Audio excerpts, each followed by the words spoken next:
Hi all, welcome back to my channel ಸ್ಮಾಸ್ vlogs in Kannada. ಎಲ್ಲರೂ ಹೇಗಿದ್ದೀರಾ? ಎಲ್ಲರೂ ಚೆನ್ನಾಗಿದ್ದೀರಾ ಅಂತ ಭಾವಿಸ್ತೀನಿ.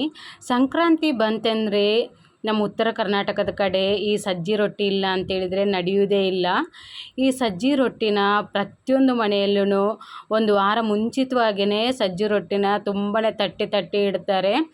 ಹಾಗೆಯೇ ಸಜ್ಜಿ ರೊಟ್ಟಿ ಇಲ್ಲದೆ ಸಂಕ್ರಾಂತಿ ಹಬ್ಬನೇ ಮುಗ್ದಾಗೆ ಅನಿಸೋದಿಲ್ಲ.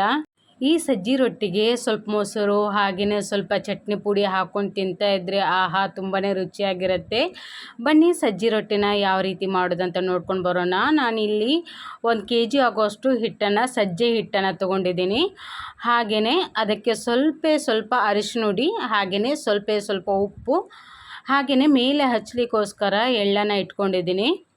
ನಾನಿಲ್ಲಿ ಬಿಳಿ ಎಳ್ಳನ್ನು ತೊಗೊಂಡಿದ್ದೀನಿ. ನೀವು ಯಾವುದಾದ್ರೂ ಕಪ್ಪು ಎಳ್ಳಿದ್ರೆ ಅದನ್ನು ಕೂಡ ಯೂಸ್ ಮಾಡ್ಬೋದು, ಬಿಳಿ ಎಳ್ಳಿದ್ರೆ ಅದನ್ನು ಕೂಡ ಯೂಸ್ ಮಾಡ್ಬೋದು.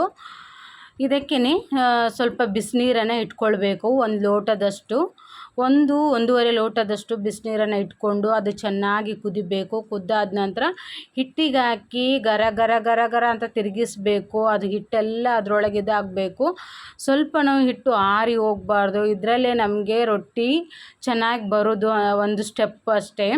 ಹೀಗಾಗಿ ಇದನ್ನು ಚೆನ್ನಾಗಿ ತಿರುಗಿಸಿ ಆನಂತರ ಮೇಲೆ ಸ್ವಲ್ಪ ಹಿಟ್ಟು ಮುಚ್ಚಿ 1-2 ನಿಮಿಷ ಬಿಡಬೇಕು ಅಷ್ಟೇ. ಬಿಟ್ಟಾದ ನಂತರ ಮತ್ತೆ ಅದನ್ನು ತೆಗೆದು ಮತ್ತೆ ನಾದ್ಕೊಳ್ಬೇಕು. ಹಿಟ್ಟನ್ನು ಚೆನ್ನಾಗಿ ನಾದ್ಕೊಳ್ಬೇಕು.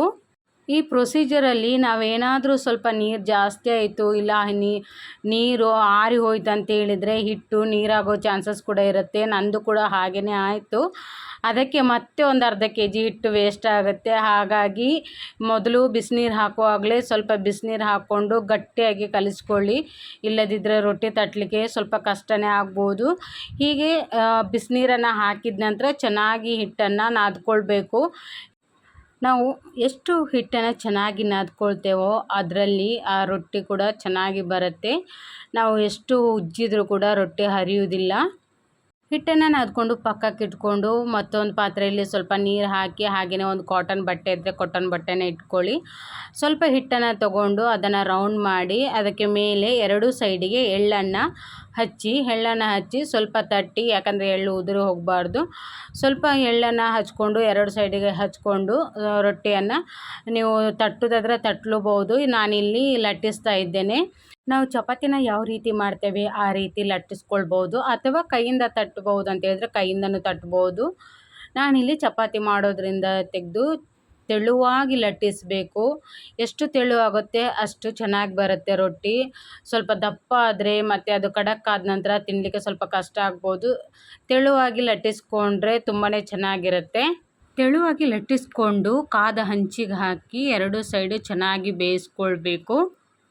ಇಲ್ಲಿ ರೊಟ್ಟಿನ ನಾವು ಮೆದುವಾಗಿ ಬೇಯಿಸ್ಕೊಳ್ಬಾರ್ದು, ಸ್ವಲ್ಪ ಖಡಕ್ ಆಗುವ ರೀತಿ ಬೇಯಿಸ್ಕೊಳ್ಬೇಕು. ಅಂತೇಳಿದರೆ ರೊಟ್ಟಿ ತುಂಬಾ ಖಡಕ್ಕಾಗಿ ಚೆನ್ನಾಗಿ ಬರುತ್ತೆ. ರೊಟ್ಟಿನ ತೆಳುವಾಗಿ ಲಟ್ಟಿಸ್ಕೊಂಡು ಹಂಚನ್ನು ಚೆನ್ನಾಗಿ ಕಾಯಿಸ್ಕೊಳ್ಬೇಕು. ಹಾಗೆಯೇ 2 ಸೈಡ್ ಖಡಕ್ಕಾಗಿ ರೊಟ್ಟಿನ ಬೇಯಿಸ್ಕೊಂಡ್ರೆ ಬಿಸಿಯಾಗಿ ಹಾಗೆಯೇ ಖಡಕ್ಕಾಗಿರುವಂಥ ಸಜ್ಜಿ ರೊಟ್ಟಿ ರೆಡಿಯಾಗಿರುತ್ತೆ. ಹಿಟ್ಟನ್ನು ಮೊದಲಿಗೆ ನಾವು ನಾದ್ಕೊಳ್ಳೋದ್ರಲ್ಲಿ ಮೇನ್ ಪ್ರೊಸೀಜರ್ ಇದೆ. ಸ್ವಲ್ಪ ಬಿಸಿ ನೀರನ್ನು ತೊಗೊಂಡು ಸ್ವಲ್ಪನೇ ಹಾಕಿ ನಾದ್ಕೊಳ್ಬೇಕು. ನಾನಿಲ್ಲಿ ಸ್ವಲ್ಪ ಜಾಸ್ತಿ ಹಾಕಿದಂಥ ನೀರಾಯಿತು. ಮತ್ತು ಸ್ವಲ್ಪ ಹಿಟ್ಟನ್ನು ಹಾಕಿ ಮಿಕ್ಸ್ ಮಾಡಿಕೊಂಡು ಮತ್ತೆ ರೊಟ್ಟಿ ಮಾಡಿದೆ. ತುಂಬಾ ಅಂದರೆ ಸ್ವಲ್ಪ ಇದು ಪ್ರೊಸೀಜರ್ ಸ್ವಲ್ಪ ಕಷ್ಟನೇ ಅಂತ ಹೇಳ್ಬೋದು.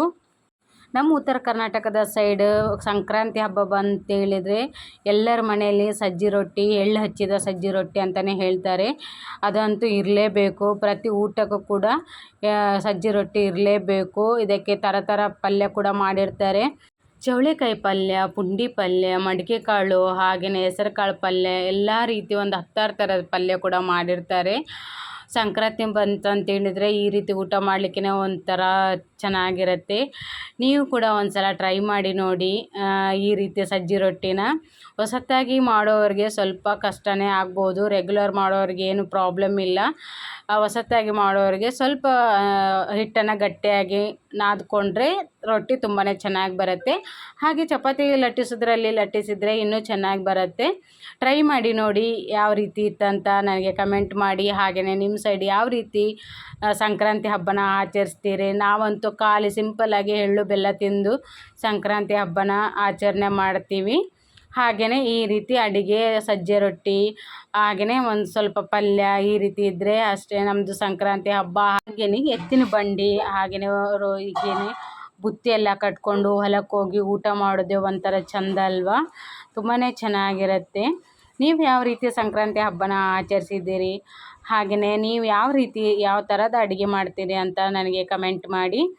ಹಾಗೆಯೇ ಈ ಸಜ್ಜಿ ರೊಟ್ಟಿ ನಿಮಗೆ ಸ್ವಲ್ಪನಾದರೂ ಇಷ್ಟ ಆದರೆ ಪ್ಲೀಸ್ ಒಂದು ಲೈಕ್ ಕೊಟ್ಟು ನಮ್ಮ ಚಾನಲ್ಗೆ ಸಬ್ಸ್ಕ್ರೈಬ್ ಮಾಡ್ಕೊಳ್ಳಿ. Thank you for all.